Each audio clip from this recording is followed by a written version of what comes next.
Dicen, como escuchamos a la propia generala Richardson, por ejemplo, hablando sobre el interés en los recursos naturales de la Argentina. O porque los dan a entender, sin decirlo, como esta presencia tan llamativa en Tierra del Fuego. Son bastante más turbios, menos transparentes, pero además, no solamente tampoco sabemos qué se ofrece a cambio, porque aparentemente plata del FMI no va a haber, y si hubiera sería la deuda más cara para los argentinos de la historia, si es a cambio de algunos aviones y pertrechos militares aún peor, sino que además nos pide más cosas, como si Argentina tuviera que seguir demostrando a través de pleitesía ese alineamiento automático, esa subordinación. Nos pide, por ejemplo, que dejemos de lado cualquier tipo de ayuda que nos da China. Y eso significa para la Argentina, al contrario de lo que propone China, menos comercio, porque ellos hasta para comprarnos limones nos piden 82 sellos, menos obras estratégicas, estamos frenando el plan nuclear, que en parte se hacía con financiamiento chino, menos transferencia de tecnología, menos integración, y eso significa menos autonomía, es decir, volverse más dependientes de esta relación a la cual nos está condenando el presidente argentino. Es más, ayer en una entrevista con Infobae, Richardson habló sobre el peligro del fentanilo en la Argentina. Tenemos otros peligros en la Argentina y ojalá nunca tengamos que preocuparnos por el fentanilo en la Argentina. Pero ¿por qué habla Richardson de esto? Porque parte también de lo que propone Estados Unidos para la Argentina es que nuestras Fuerzas Armadas se dediquen a luchar contra el narco. Y eso implica, como ya hablamos muchas veces, replegarse de sus actividades en el ámbito de la defensa de la soberanía. Básicamente van a construir el puerto en Ushuaia y después, en vez de operarlo la Armada Argentina, que a lo mejor le dan lanchas para que persigan narcos por ahí, lo van a operar ellos. Si Estados Unidos pone efectivamente un pie en Tierra del Fuego, sería un daño irreparable para la soberanía argentina y diría casi una renuncia absoluta a cualquier reclamación por la soberanía y el control del Atlántico Sur. Pero no queda ahí el riesgo del camino al cual nos está llevando Javier Milei. Porque además nos está haciendo formar parte de una guerra que no nos corresponde. Decíamos hace un rato, la noticia de esta semana no es la base, en todo caso es un accesorio o una consecuencia. La noticia de esta semana es que Milei tercerizó la soberanía argentina a partir de una sumisión absoluta al gobierno de los Estados Unidos. Y al hacer eso tomó partido en un conflicto que está muy fuera del alcance de la Argentina y que además está acelerando a un ritmo vertiginoso, echando por tierra más de un siglo de historia de neutralidad argentina, que no fue roto ni siquiera por la dictadura en lo más arduo de la Guerra Fría,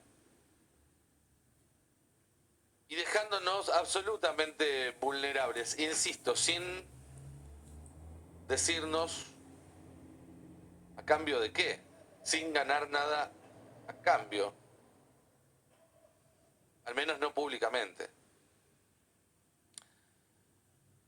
Mientras la guerra en Europa, en Ucrania, está lejos de concluir, por el contrario, como venimos contando acá desde hace varias semanas, el involucramiento de la OTAN parece cada vez más inevitable. Esta semana, Anthony Blinken dijo, Anthony Blinken, el secretario de Estado, el hombre fuerte de las relaciones exteriores de Estados Unidos, dijo que Ucrania va a ser parte de la OTAN.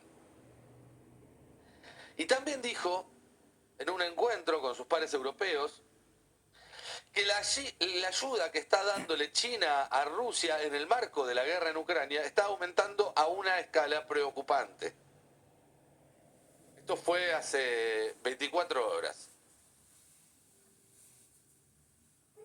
Blinken es una de las dos personas más poderosas en la administración Biden después del presidente. La segunda es la secretaria del Tesoro Janet Yellen, que se encuentra en Guangzhou, en China, en una visita.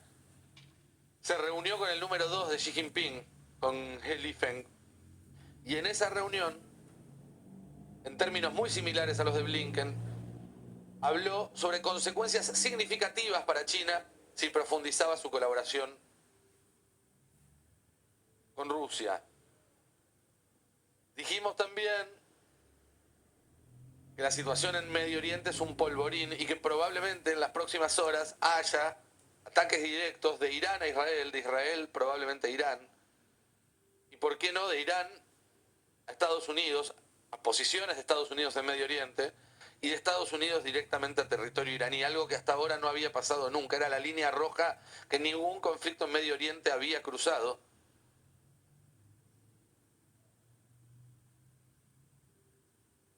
Y que pone al mundo al borde de un conflicto mucho más amplio que el que vimos hasta ahora, o de una versión mucho más brutal del conflicto de baja a media intensidad que viene desarrollándose hace algunos años. La otra noticia importante de las últimas horas es la invasión por parte de fuerzas de seguridad del gobierno de Ecuador a la embajada mexicana en Ecuador para secuestrar al ex vicepresidente Rafael Correa Glass, que estaba allí refugiado esperando un salvoconducto para poder exiliarse en su rol de asilado político en México. Eso llevó, dijimos, a la ruptura de las relaciones. ¿Saben cuál fue uno de los primeros actos que hizo Noboa como presidente de Ecuador cuando asumió?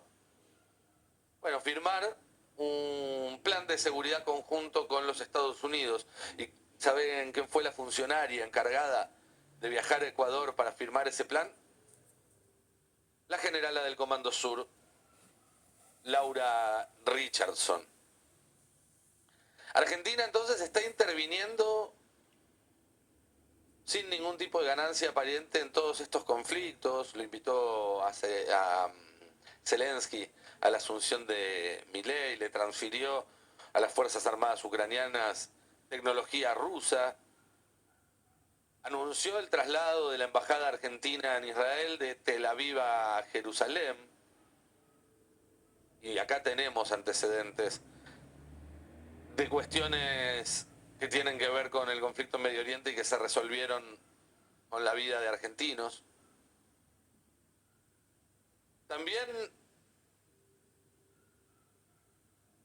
peleándonos con China, eligiendo un bando en un conflicto que la Argentina, de acuerdo a su historia y sobre todo a su presente, tenía mucho más para ganar si lograba mantener una situación de neutralidad estratégica o de no alineamiento activo entre ambas potencias, como hizo el gobierno de Alberto Fernández, sin ir más lejos, que tuvo muy buen vínculo con Estados Unidos y también pudo avanzar en su vínculo con China al punto de haber sido uno de los pocos países invitados a sumarse al BRICS, invitación que este gobierno inexplicablemente rechazó. Una relación con China que ya está muy dañada y que puede seguir deteriorándose si, por ejemplo, se cumple la amenaza del gobierno de permitir que Estados Unidos tome conocimiento de cuestiones que suceden en la base aeroespacial de Neuquén.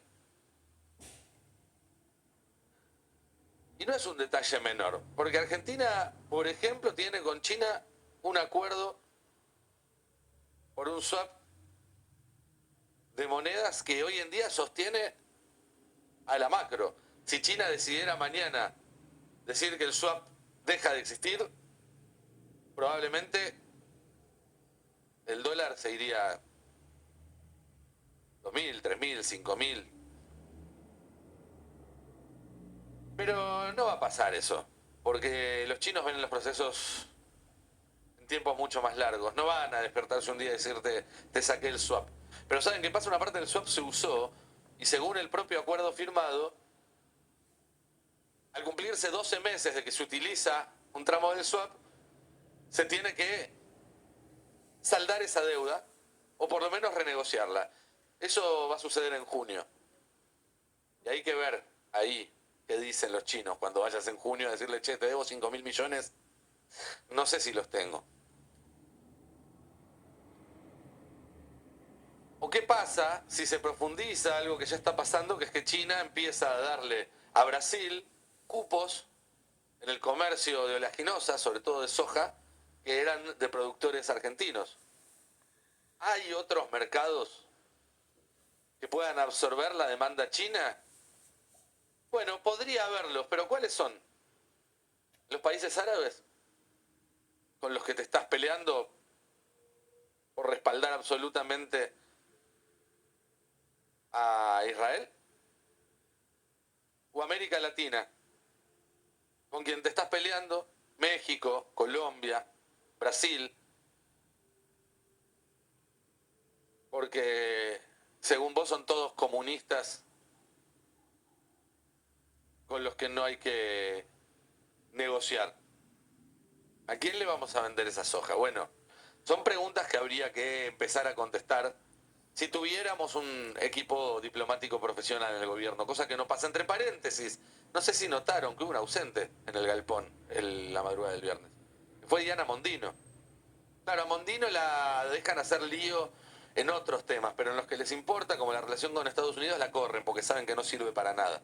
La relación pasa por otro canal, pasa directamente por la jefatura de gabinete. Y si no, pregúntenle a cualquiera que trabaja en el Palacio San Martín, a cualquier diplomático. Es algo que se sabe, se comenta en voz alta en los pasillos del Ministerio de Relaciones Exteriores. Hay un patrón que del que debería tomar nota la clase dirigente argentina. Hace 2 semanas estábamos hablando de un gobierno que ponía en cuestión el compromiso de esta Argentina con la democracia, a partir de una reivindicación de los crímenes de la última dictadura. Y dijimos, ante eso no se puede ser ambiguo. O tenés un compromiso con la democracia o no lo tenés, no depende de dónde pongan el piso del impuesto a las ganancias o de cuántas transferencias le hagan a tu provincia. Una semana más tarde, hace 7 días, planteábamos un gobierno que estaba pasando la motosierra por las capacidades estratégicas del Estado Nacional. Y dijimos lo mismo. Cuando la pregunta es si vamos a ser un país con universidad pública o sin universidad pública, si vamos a ser un país con un plan nuclear o sin un plan nuclear, si vamos a ser un país con desarrollo científico o sin desarrollo científico, si vamos a ser un país con presencia estatal en todo su amplio territorio o no, son preguntas que solamente admiten respuestas absolutas. No podés cambiar tu respuesta sobre esas preguntas en función de las negociaciones que hagas a espaldas de la sociedad a cambio de un beneficio o 2 más en la ley de bases o en el DNU. Y hoy, por tercera semana consecutiva, tenemos que decir que este gobierno nos plantea otra pregunta, que es, ¿queremos que Argentina sea un territorio de paz, que se mantenga al margen de los conflictos que ponen al mundo,